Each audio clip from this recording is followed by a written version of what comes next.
The Science of Learning is a 6-part series that is intended to summarize the existing research from cognitive science related to how students learn and connect this research to its practical implications for teaching and learning.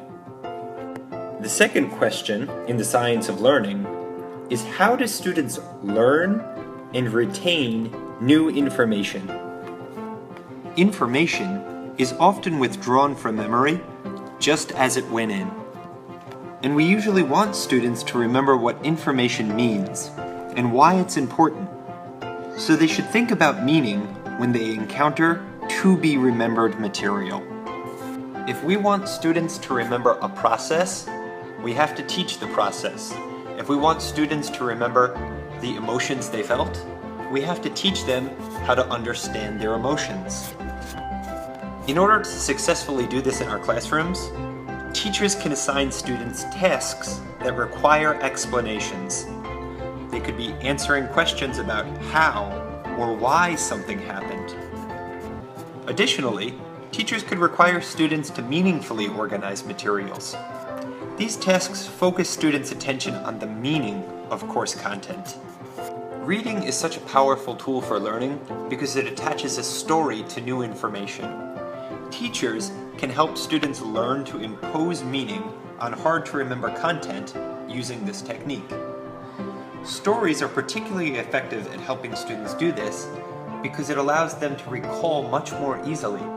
They can remember a character, they can remember a setting, they can remember the tone.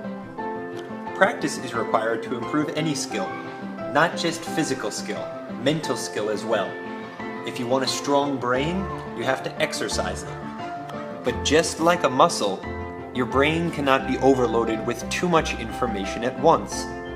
Teachers can space practice out over time, with content being reviewed across weeks or even months to help students remember that content over the long term. It's important for us to explain to students that trying to remember something makes memory more long-lasting than any other form of studying. Teachers can use low or no-stakes quizzes in class to do this, and students can use self-tests.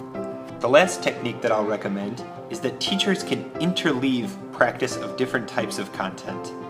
They can alternate between different materials, different strategies, different content. So if students are learning 4 mathematical operations, addition, subtraction, multiplication, and division, it's more effective to interleave practice of different problem types, rather than just practice one type of problem, then another type of problem, and so on. In closing, what's important should be given meaning. We should understand the what, the how, and the why of what we are studying. We should not be given material to memorize just because the teacher has asked us to do it. If students have an understanding of the mission, of the goal, of the purpose of the learning, they are much more likely to be active and energetic participants. Good luck! If you'd like to read the original research, it can be found at www.deansforimpact.org.